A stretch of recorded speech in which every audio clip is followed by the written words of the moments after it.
Goal by Adrian Teh tries very hard but still falls short. Hey everyone, I'm Sidhart Joe Dev and this is what I think of Gold. Goal is a Malaysian sports biopic directed by Adrian Teh, stars Jack Tan and Farid Kamil in lead roles. This biopic is based on the national Paralympic champion Chelik Ho winning gold medal at the 2020 Paralympic Sports.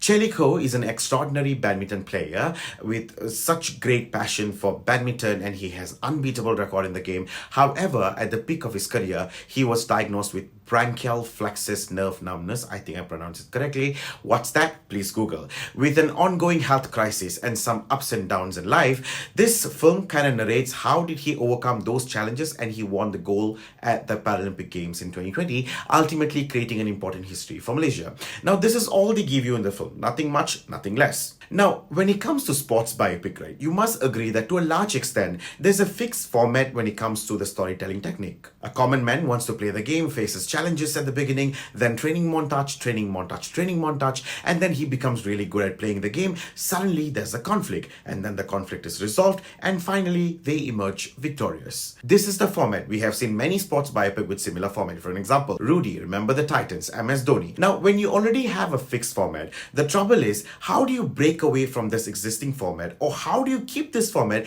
and still tell the story interestingly? Unfortunately, Gold kind of struggles with that question. Oh, he wants to play badminton. Now he's training. Oh, now he's really good at it. Oh no, conflict. Oh yes, conflict is resolved. Oh, he emerges victorious. In terms of story and screenplay, what was shown here doesn't really surprise you because you already know the ending. We all know Lik Ho won the medal. So how do you take a story that the audience already know and surprise us? You know, as far as local cinema is concerned, when it comes to good sports drama, the closest we have to a good story and screenplay probably is the 2016 Ola Bola by Chew Keng Guan. Ola Bola was inspired by the glories of the Malaysian national football team, which successfully entered the 1980 Summer Olympics. Now in Ola Bola, you already know that part of history where we qualified for Olympics or whatever, right? But the way the film was written and carried forward kept you not knowing what's going to happen next, and that's why that film worked. In Goal, that kind of surprise element is what I thought was missing.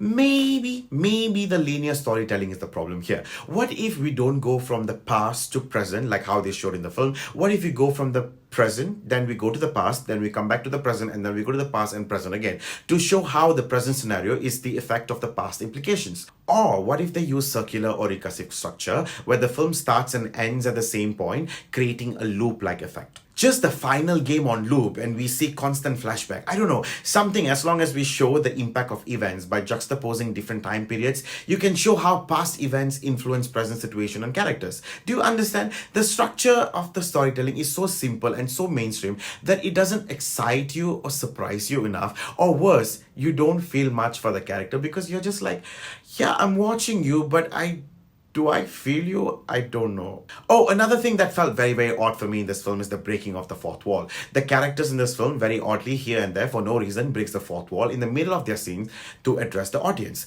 I don't understand why this is even a thing. I mean, this is a serious drama, and in the middle of this intense badminton game, for example, Farid Kamil playing Rashid Siddique just turns and talks to the camera, which breaks this world they've built for you. And I'll tell you why this breaking is not working for me, because the makers in no way or form have prepared the audience that this breaking of fourth wall is going to be the format of the storytelling.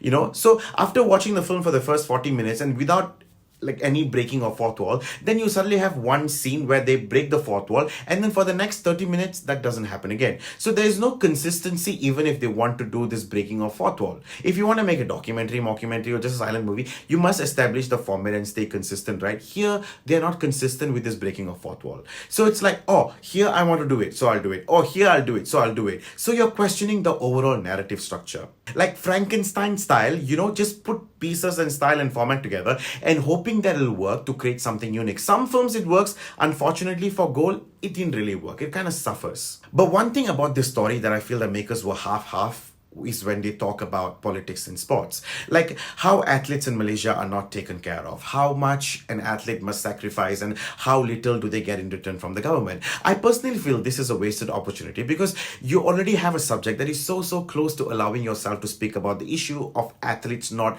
given enough attention by the government. I have seen former athlete who has several gold medals selling tissue paper in front of Pavilion Bukit Bintang. In this film, it's not that they don't talk about it. They did try. There is a scene where an athlete quits badminton because he feels like there's no future for him being an athlete, so he must quit and start a corporate job and get married and whatever. However, the issue mentioned or shown here are very touch and go. They don't really go in depth. I don't know, maybe add a monologue, someone ranting, something added stronger to make the case, but it's wasted. They didn't really go in depth. If you want a biopic that talks about mistreatment towards athlete, you should watch the 2014 biopic sports film based on the real life of world champion boxer Mary Kom. That film did what Gold didn't. Seriously, if you really like sports biopic, you should watch Mary Kom. Now, let's talk about the direction. Adrian Teh has somewhat taken a very mainstream approach to tell the story. Like, when you watch the film, it's not an art house film. It's not an indie cinema. It's very commercial cinema that appeals to a wider audience. Using conventional storytelling techniques, very accessible themes, and high production values, Adrian ensures everybody who watches the film understands what he wants to say. His direction is easy to follow because he focuses on very straightforward plot lines and very polished visuals. The film becomes very light and accessible rather than going for anything too experimental or artsy. So very less thinking and interpretation you must do when you watch this film, which is not a bad thing. But then it's a bit playing safe because there might be so much more you can do, but you just do bare minimum. The thing about doing bare minimum in a film is that today it might look great, but for years to come, will your piece of cinema be a cult classic? That's the question. The acting in this film is not award winning, but it's enjoyable. Most actors do a good job. Jack Tan playing Chelik Ho is a very good actor. He does his bits with so much conviction. I love his dedication to sort of, to sell his character, making physical transformation for the role and whatsoever. A big reason why you're still watching the film is because of Jack Tan. He sells it really well. Farid Kamil, though, he looks the part, but I feel like there could be a lot more to this character. You don't see this character much, his problem, his trouble. The layers of Rashik Sidhe is not explored in depth. And it's okay if he was just a supporting character, but the film starts and ends with him. So I feel like maybe a little bit more focus on his character will add layers in script and screenplay, and Farid also will have a bit more to do in this film. And that's what I feel like seriously was lacking in this film, layers for these characters. Other than these two characters, one supporting character that is good in this film is Freddie Ng playing Lik Ho's father. You see, there are so many other characters that is neither here nor there in this film. Fabian Lu's character has no strong motivation to exist in this film. Like, if you were to remove his character, will the narrative change or lose its value? No. I thought he was the best friend, then suddenly he's having conversation, or he's the bad guy, then he quits badminton and then he becomes cab driver. That could be its own statement on its own. But then but then he pretty much disappears in the film and then he comes back at the ending, which really you're like, what? Like I said, it's giving neither here nor there. Lin Lim as Lik Ho's mother, in my opinion, is not strong enough to convince you, especially in the later years of Lik Ho. When he was young, her character sort of made sense, but then when time passes, right, they threw a horrible wig on her and made her look so sad. But then I keep picturing Susan Lancaster as mother from Raintown playing the role here. You see what I mean? That would have worked. The sister's character is even worse. I didn't even bother to learn her character's name because it's just not paid attention to. And this for playing a family, 100% didn't work. Feels like such mismatch casting. Suddenly you have Josiah Hogan, you have Tony Yusuf, talented cast but nothing much to do. The cinematography is good. The visuals are clean, well put together. Sometimes the proportions are beautiful as hell. There are some shots that will make you go, oh, that's really nice. But then it's also Adrian Teh's film. His films have good visual. His team knows how to place a subject and make it look pretty. This opening scene of Malaysian gathering to watch this Thomas Cup, that was beautiful for me. Some of the training sequences, some of the game sequences, it's really good. The sound designing is good. The tournament, the crowd cheering, they give you goosebumps. Sometimes the art department sort of disappoints you, like Tony Yusuf, who's playing the doctor in this film, has his computer shut down where the patients are in his consultation room. Like, why? Oh, there was also this final scenes where there was this Milo product placement, which was so obvious. At one point, it felt like Milo advertisement on TV3. But nothing can beat the mother's wig. Yeah, that was really terrible.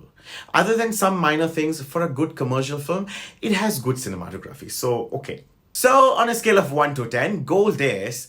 Someone told me this film doesn't really showcases the pain of Paralympic athletes, but just like any regular athlete. I don't know how to respond to that. Go and watch the film. See you at the movies.